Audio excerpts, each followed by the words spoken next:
Bom, gente, eu quero fazer uma reflexão com vocês. Durante algum tempo da minha vida, eu fui, apenas um pastor itinerante. E passava numa igreja, pregava aqui, pregava ali, muitas vezes até com a facilidade de utilizar a mesma mensagem em lugares diferentes, não há nada de errado nisso. Mas eu confesso a vocês que eu não obtinha o feedback, a resposta daquilo que eu falava. Normalmente, essa conta ela acabava ficando para os pastores que me recebiam. Eu passava, pregava, fosse divertido, fosse agradável, fosse instrutivo, fosse benéfico, tivesse poucas pessoas, muitas pessoas, E apenas a medida que eu conseguia fazer, a medida do momento. De alguns anos para cá, eu passei a ser pastor de uma igreja. E eu comecei a entender o quanto uma oferta também custava para uma igreja. Porque antes eu só sabia o que ela custava para mim. Quanto maior fosse o volume da oferta, para mim era positivo. Mas eu não tinha noção de quanto isso custava para a igreja. Eu comecei a ter uma visão mais ampla, a conhecer um pouco mais sobre isso. E além disso, eu comecei a colher resultado daquilo que eu estava falando. Ou seja, agora eu tinha o feedback das pessoas que frequentavam a comunidade que eu estava pastoreando. E eu fiquei um pouco assustado, como os resultados às vezes não eram o que eu esperava. Às vezes de tudo aquilo que nós falávamos ou levávamos pessoas com conteúdos, com vida com Deus, quando eu ia olhar o resultado daquela turma, às vezes só 30%, 20%. E pasmem vocês, tinha gente que mesmo que você investisse coisa muito boa, elas ficavam pior. Entendeu? Parecia que você tinha levado o Satanás para falar para a igreja. Certo? E, inevitavelmente, isso começou a me preocupar muito. Olhar com uma visão diferenciada para a igreja, que agora eu era pastor. Pautado nisso, eu quero fazer uma reflexão com vocês rápida, uma palavra que eu tenho ministrado na igreja, já falei ela aqui, mas ela ardeu no meu coração para eu compartilhar com vocês, pastores. Primeira carta do apóstolo Paulo à igreja de Coríntios, capítulo 10, versículo 1. Primeira carta aos Coríntios 10, 1, diz assim: Ora, irmãos, eu não quero que ignoreis. Preste atenção, que o apóstolo Paulo, antes de dar a mensagem, ele diz o nível de atenção que ele precisa para aquilo que ele vai dizer. Paulo está dizendo, gente, preste atenção, porque agora o que eu vou falar para vocês não pode ser ignorado, não pode ser negligenciado, não pode passar por despercebido. Eu quero a atenção de todos para aquilo que eu vou dizer a seguir. E o que é que Paulo tem de tão importante para dizer para seus ouvintes? Ele diz assim: nossos pais estiveram todos debaixo da nuvem e todos passaram pelo mesmo mar. Todos foram batizados em Moisés, na nuvem e no mar, e todos comeram de uma mesma comida espiritual e beberam todos de uma mesma bebida espiritual, porque bebiam da pedra espiritual que os seguia, e a pedra era Cristo. Feche seus olhos. Senhor, continue falando conosco. Usa-me como um canal de bênção nesta hora, pelo poder do nome de Jesus. Em nome de Jesus. Amém. Glória a Deus. Amém? Isso. Preste atenção que Paulo está dizendo. Olha, eu vou falar para vocês algo que não pode ser ignorado. E o que não pode ser ignorado? Que todos podem estar no mesmo lugar, ouvindo a mesma coisa, tendo as mesmas experiências, debaixo da proteção do mesmo Deus, coluna de fogo para todos, codornizes para todos, maná para todos, mar abrindo para todos. Mas os resultados podem ser diferentes. Versículo 5, ainda do capítulo 10. Mas Deus não se agradou da maior parte deles, e por isso foram prostrados no deserto. O que Paulo está dizendo é o seguinte: se você vai liderar, me parece que essa palavra tinha muito a ver com os líderes.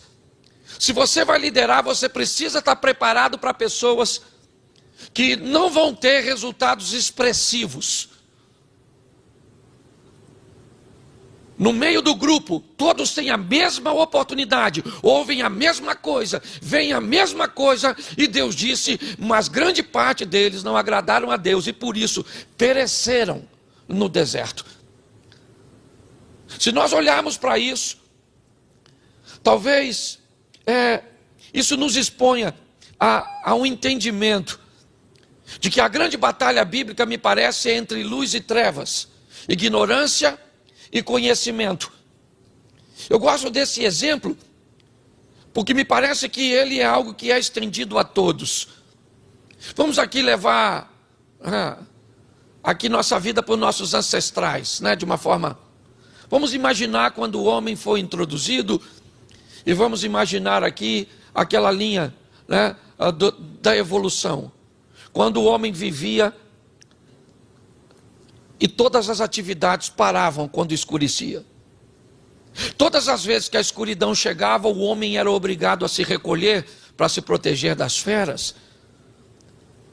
Porque para ele não havia atividade às escuras. E a luz sumiu automaticamente, a ação, o poder de fazer as coisas também desaparecia. Porque não se faz nada no escuro.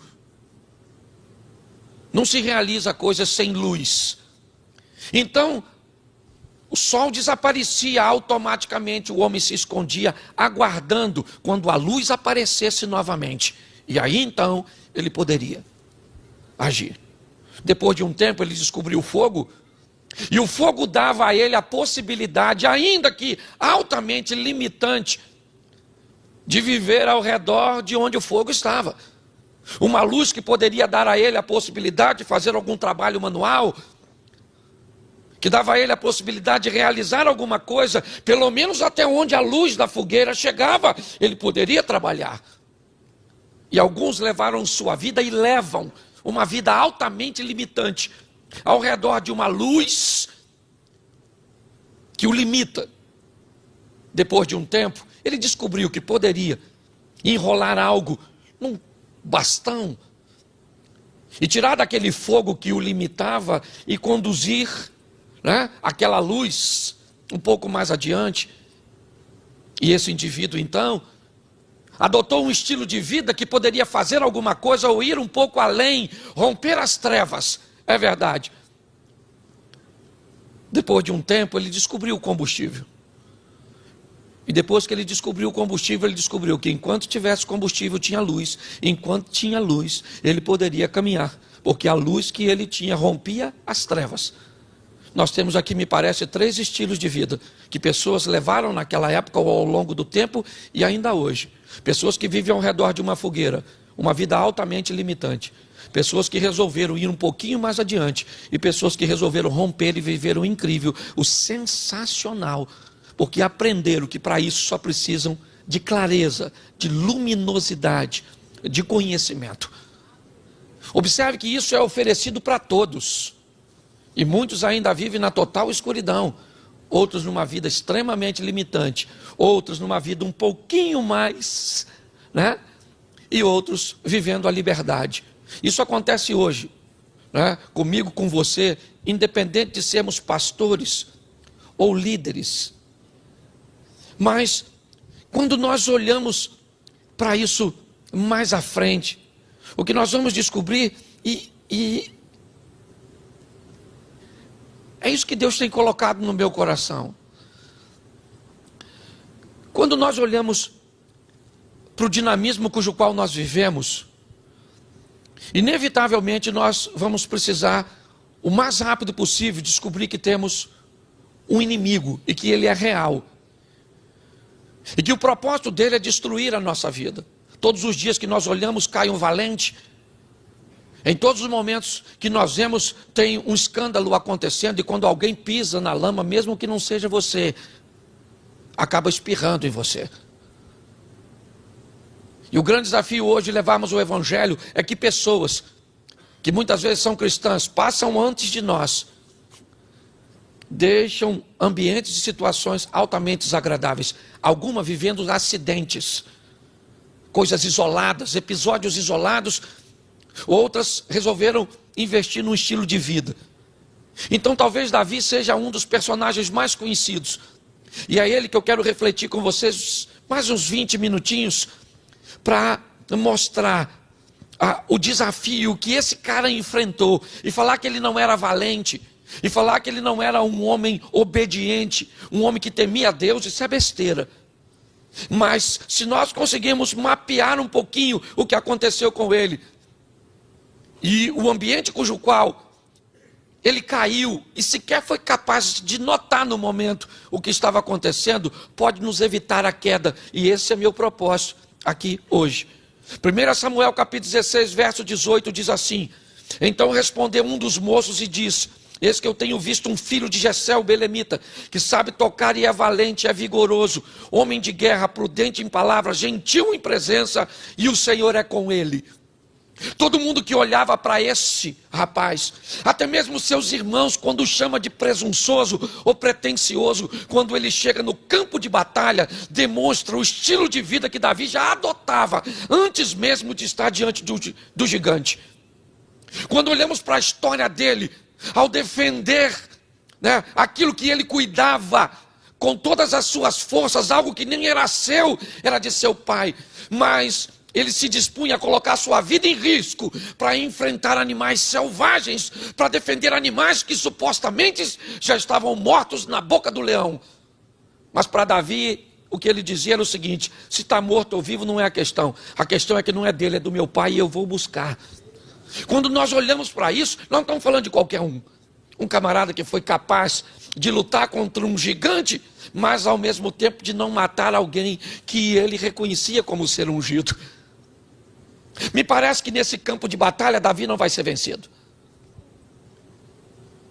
Me parece que nessa estrutura ele não vai perder. Não. Ele conhece valores, ele conhece princípios. Davi é alguém valente, ele tem coragem de sair correndo atrás de um leão. Construa essa imagem na sua cabeça. Leão é bicho que você corre na frente e não atrás. Pensa o leão correndo com a ovelha na boca e tu correndo atrás do leão. Mas ele era um cara que corria. Olhava para um cara grande e dizia: eu vou matar você, cara. Eu vou matar, Deus é comigo. Ele era alguém, olhava para Saul que queria matar e disse: ele tinha coragem para matar Saul? Claro, um cara que enfrenta leão, urso, não tem coragem de enfrentar um homem? Mas ele falou: não vou matar você, porque eu entendo que não. Então o diabo me parece que sabia que naquele campo de batalha ele não vai ser vencido. 2 Samuel capítulo 11, verso 1. O campo de batalha muda. E quando o campo de batalha muda, quando a configuração muda, crente costuma se atrapalhar. Não é de hoje. Certo? Moisés vai bem na primeira tirada da água da rocha, lembra? Mas quando o modelo muda na segunda, e Deus diz: não toca na rocha, fala, a mente dele deve ter pensado, o modelo mental dele: toquei na rocha a primeira vez e deu certo, toco de novo e sai água. E o mais engraçado é que no segundo texto não diz que saiu água, diz que saiu muita água. O que parece dizer que da segunda vez o resultado foi melhor que o primeiro. Mas nós não trabalhamos só com resultado, nós trabalhamos com aceitação. Para nós não nos basta mais ter resultado. Uma igreja não é reconhecida pelo número de membros que ela tem, pela quantidade de sua arrecadação. Uma igreja é reconhecida como vitoriosa e de sucesso pelo nível de transformação que ela estabelece sobre as pessoas que entram lá. Quanto mais transformação ela oferece, mais bem sucedida ela é. Porque tem lugar que está assim de gente que entra do mesmo jeito e sai pior do que cara. Tem lugar que você vai ver o cara pregar, ele não acrescenta nada no seu saber, ainda bota dúvida naquilo que você já sabia. Esse dia eu li um livro de um cara que eu tenho certeza que se ele ler, ele não sabe o que escreveu. Falei: você tomou um chá de cogumelo. Então preste atenção. Isso aí. Quando nós olhamos para isso, é isso que eu quero que você entenda. Por quê? Porque a Bíblia só tem personagem que parece comigo e com você. Não é ninguém mais distante. Davi é um cara desse tipo. E se ele não vai ser vencido nesse campo de batalha, presta atenção, 2 Samuel, capítulo 11, verso 2. E aconteceu que numa tarde, ou melhor, deixa eu voltar aqui. 2 Samuel 11, 1 primeiro. E aconteceu que, tendo decorrido um ano e o tempo que os reis saem à guerra, Davi enviou Natã a Joabe, e com ele todos os seus servos e todo Israel. Eles destruíram filhos de Amon, cercaram Rabá, porém Davi ficou em Jerusalém. Preste atenção, o texto diz que era tempo dos reis irem à guerra. Davi era quem? Rei. Onde ele devia estar se é tempo do rei e a guerra? Na guerra. Ele estava na guerra? Ele resolveu ficar em casa, no tempo que era para ir à guerra. Manda Joabe, os soldados, a Rabá numa batalha, onde o texto diz que lá o bicho está pegando, mas o exército de Israel está ganhando dos inimigos. Porém, Davi ficou em Jerusalém. Bom, se o diabo não pode te vencer num campo de batalha, provavelmente ele vai migrar para outro, porque o propósito dele é te vencer. Se não dá para ganhar você de um jeito, ele vai tentar uma outra forma. Deixou o cara em casa. Querido, eu queria que você entendesse. Deus tem um lugar certo para você estar. E por mais que você esteja cansado, por mais que seja desafiador, fique onde Deus quer que você esteja. Porque a hora que o diabo começar a te levar para lugar que não deve, o bicho vai pegar. Você lembra de Sansão? Ele não achou que matou o leão? Sim ou não? Sim ou não? Mas o leão mesmo depois de morto ganhou ele. Por quê? Porque tinha coisa doce na ossada do leão. Porque o diabo é especialista de colocar coisa doce em lugar proibido. É assim que funciona. Quando nós olhamos aqui para esse texto, o cara devia estar no campo. O que tem no campo de batalha? Mulher pelada? Mulher tomando banho? Pornografia? Dinheiro fácil? Tem nada, o que tem lá? Gemido, mas é outro gemido. O que é? A cabeça do cara cortou, furou o fígado, matou o miserável, tá gemendo. E quem é que está vendo isso? Joabe, Uri, a turma, está todo mundo, porque está no lugar certo. Davi acordou de tarde, foi dar um rolezinho. O que tem lá? Uma dona tomando banho. Devia ser muito gostosa, porque mulher feia não tenta ninguém. Me permita falar uma heresia aqui, só entra no céu porque recebe um novo corpo. Ok? Olha só. Você consegue entender? A dona está tomando banho. Quem viu? Urias? Joabe? Quem viu foi? Porque está no lugar? Fique no lugar errado, o diabo vai começar a mostrar coisa que você não deveria estar vendo. Você está entendendo? Os hormônios dele mexeu. Olhou a dona tomando banho. Maluco. Mulher gostosa, caraca, irmão. Tem algo de errado? Claro que não. O cara é macho. Você acha que é pastor, mas não tem que ter cuidado com mulher gostosa?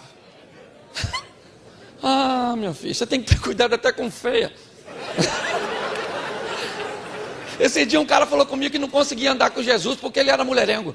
E eu moro em Xerém, lugar pequeno, a gente conhece quase todo mundo. Quando ele falou comigo as mulheres que ele pegava, eu falei, maluco. Caraca, irmão, vai pro inferno. Pô, cara, tu não é mulherengo, tu é o Ben 10, maluco. Bate no braço, sai um monstro. Bate no braço, sai um monstro. Deve ter um Omnitrix aí pendurado nesse seu braço. Porque tem gente que se atrapalha até na hora de ir pro inferno. Cuidado que você pode estar rindo de você. Escute só. Sim, pode. O que a Bíblia está dizendo é que homens de Deus podem cair, sim ou não?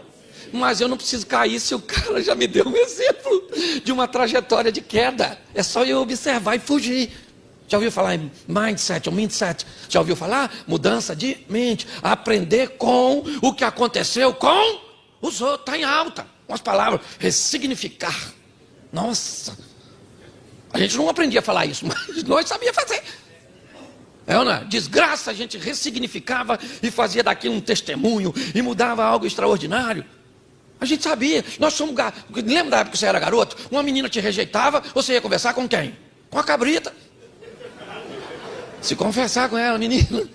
Nossa, aquela menina me rejeitou, você me aceita. Era algo extraordinário. E não ri porque vão saber que você fez. Ó, cara, deixa eu só falar.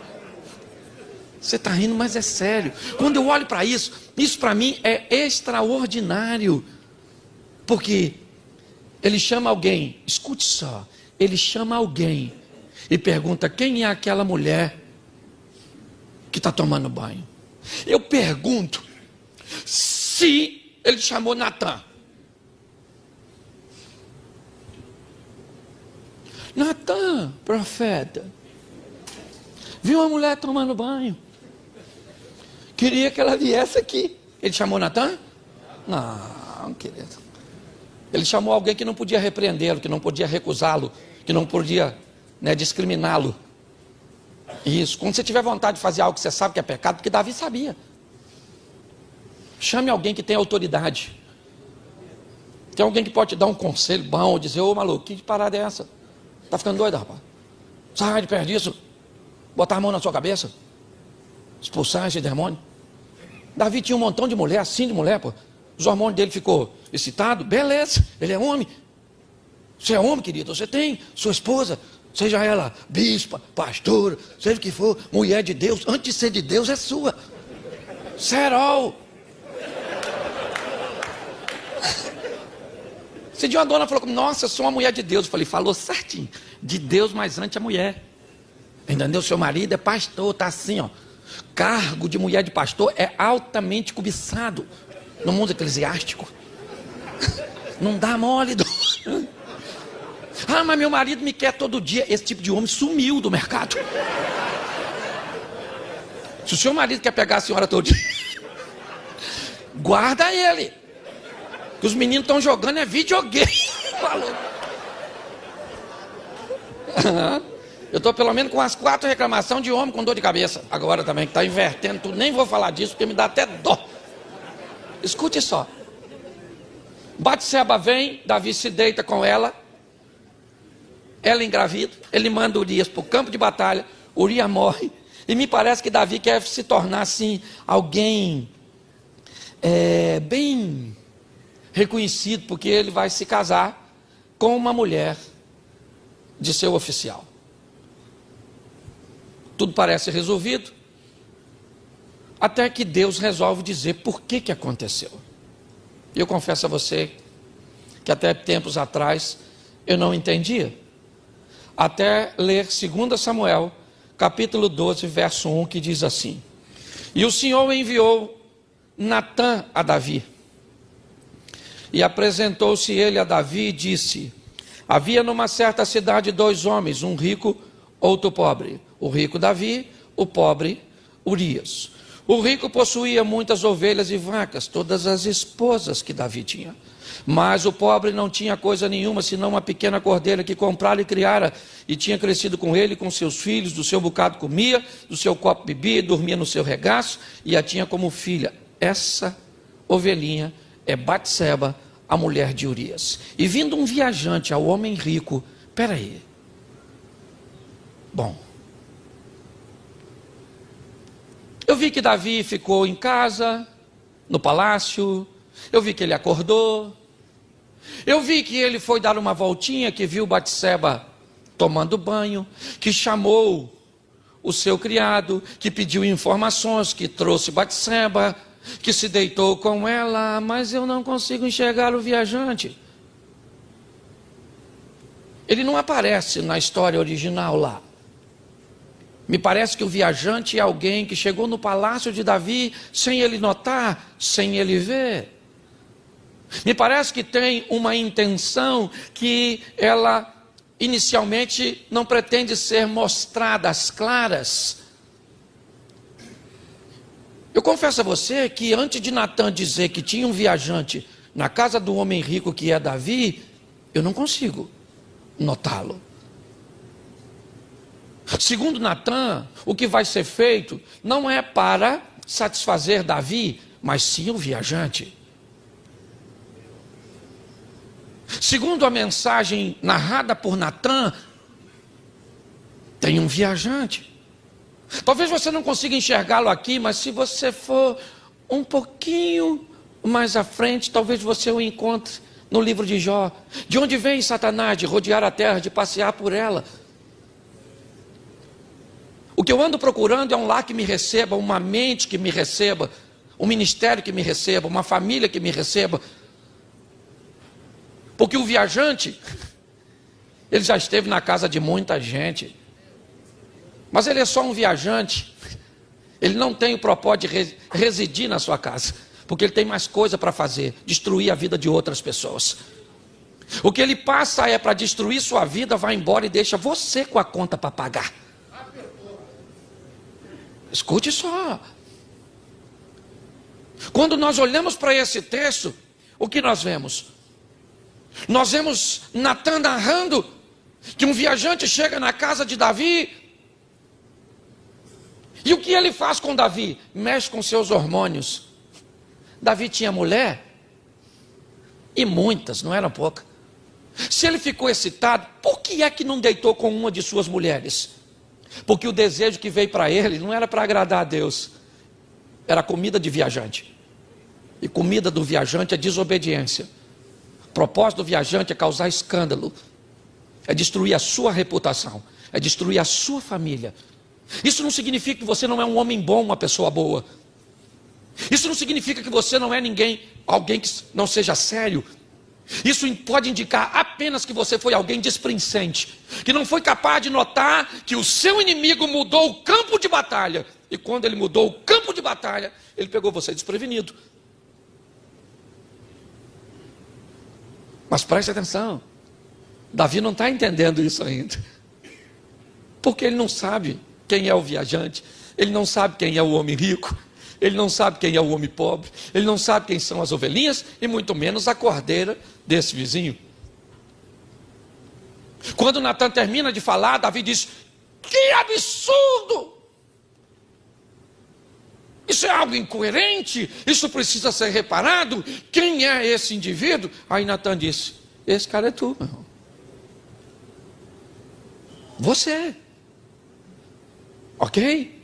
Você tem todas as mulheres, Urias tinha uma só. Você, preste atenção, ele consegue olhar para ele. Profeta Isaías, no ano em que morre o rei Uzias, eu vi o Senhor, e quando eu vi o Senhor, o que eu disse? Ai do pastor Silas?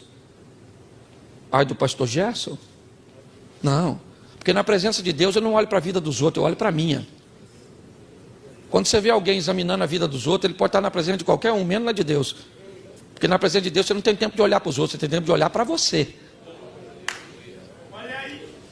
Entende? Quando Davi faz isso, ele dá uma olhada para ele, e aí deu ruim.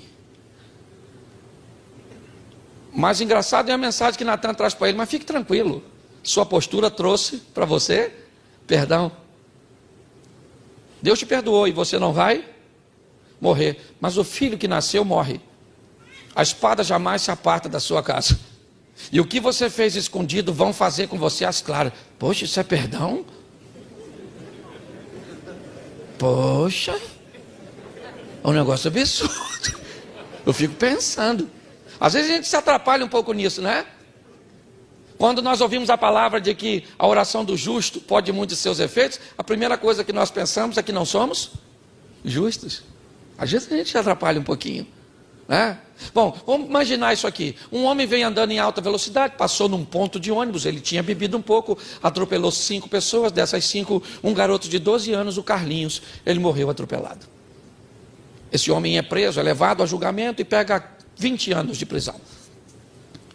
A turma está toda com o rosto do menino na camiseta. Então o pai do menino vai ser entrevistado, e na entrevista o pai do menino diz: não vai trazer meu filho de volta, mas pelo menos a justiça foi feita. Ele pegou 20 anos, a justiça não foi feita. A justiça só pode ser feita depois que ele cumprir os 20 anos. Porque sentença e justiça são duas coisas totalmente diferentes. É muito importante nós entendermos que nós somos justificados. Cristo fez justiça. Isso no mundo espiritual pode perder o efeito, porque nós fomos perdoados. Mas no mundo físico tem consequências. E Davi vai ter que pagar por ela. Hoje muitos líderes religiosos se esquecem disso. Você cai, cai. Isso. Todo aquele que está de pé, cuide para que não caia. Mas preste atenção. No mundo espiritual, Deus te perdoa. Mas no mundo físico, você vai ter que pagar. Aí tem camarada que cai e quer disciplinar a si mesmo. Tem gente que cai e não quer colher os frutos daquilo que veio sobre o ato do acontecido. E por quê? Porque um visitante passou. Porque agora cadê o visitante? Quando Natan chega lá, ele foi embora, ele só veio visitar. A comida era para ele, Batseba foi para ele. Senão Davi se deitava com uma de suas mulheres, mas aí não tinha pecado. Se Davi se deita para uma das suas mulheres, ou com uma de suas mulheres, era para satisfazer seu desejo, que era legítimo. E o era, mesmo se deitando com Batseba, simplesmente foi para o caminho equivocado. Esse é um grande alerta que eu queria deixar hoje. Por quê? Porque me parece que o viajante não está mais na casa de Davi. Ele saiu de lá. E eu vou falar para você, sério. Eu já vi o viajante chegando na minha casa. Muitas vezes eu já vi discussões entre eu e minha mulher que ninguém ganhava. No meio da discussão eu falava, mas nós estamos discutindo por quê? Por que é que nós estamos entrando nessa briga? Você não ganha nada, eu não ganho nada. Aí eu descobri que quem ganhava era e depois ele ia embora. E eu tinha destratado minha esposa, tinha me comportado mal com meu filho, tinha entrado muitas vezes numa questão que não precisava na igreja, porque o viajante ele continua aí, frequenta a igreja. E a melhor maneira de repreendê-lo, ou pelo menos de fazer com que ele fique o menor tempo possível na sua casa, na sua vida, é trazer para a sua casa um residente. Alguém que não é apenas um visitante, alguém que veio para ficar. Ele trouxe consigo sua palavra, ele trouxe consigo seu espírito, ele trouxe consigo seus valores. E mesmo fazendo tudo isso, o viajante ainda vai entrar. Mas quando ele entrar, que ele tentar sentar na mesa, o residente está lá,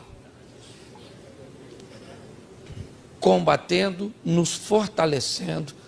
Irmãos, eu sei que é desafiador para todo mundo. E talvez o maior desafio de todos é usar sobre nós a nossa própria métrica e pararmos de nos medir por outros ministérios, por outras pessoas. Que possamos, nesta manhã, entender que o viajante é o único que se beneficia e que nós precisamos lutar contra ele. Davi era um homem de Deus e não deixou de ser por causa disso. Se você caiu, se um acidente te acometeu, isso pode acontecer com qualquer um, ok? Agora, se você vive debaixo de pecados repetitivos, saiba que talvez o viajante achou tão bom ficar contigo que resolveu não ir mais embora. Ele deixou de ser um viajante e começou a ser um residente. Porque tem gente que você olha e diz, cara, não dá para entender. É uma vez, duas vezes, três vezes. Feche seus olhos. Senhor, em nome de Jesus, nós somos seus servos. E a nós o Senhor tem confiado o guardar, o cuidar da tua igreja. O Senhor tem confiado o teu nome sobre nós. Nós somos chamados teus servos, nós somos chamados teus filhos, ó Pai. E o viajante continua procurando um lugar, uma mente, uma casa, uma igreja, ó Pai, alguém que ele consiga entrar só para envergonhar teu nome. Porque ele não envergonhou somente Davi, o Senhor mesmo disse. Isso não vai ser desse jeito, porque pessoas não vão falar mal a meu respeito, Davi, por tua causa. Senhor, em nome de Jesus, sustenta-nos, sustenta o nosso casamento, para que não venhamos falhar, ó Deus, e envergonhar o teu nome num adultério, num divórcio. Sustenta, Senhor, a nossa vida financeira, para que não venhamos envergonhar o teu nome num escândalo. Ou ao ficarmos devendo, ó Pai, não cumprimos com os nossos compromissos. Sustenta-nos, ó Deus, com a nossa parte emocional. Ajuda-nos, ó Deus. Em nome de Jesus, ó Pai, sustenta-nos, porque sabemos que o viajante pode até nos visitar, mas vai ser muito rápido, Senhor, porque nós vamos colocar o Senhor que mora para conversar com Ele. Te damos graças por tudo, Senhor. Continua sustentando a tua igreja, o teu povo, os teus filhos, porque com certeza os melhores tempos da igreja estão por vir. Em nome de Jesus, te damos graças por tudo, em o nome de Jesus. Amém. Você pode dizer amém? Deus abençoe. Pastorzão.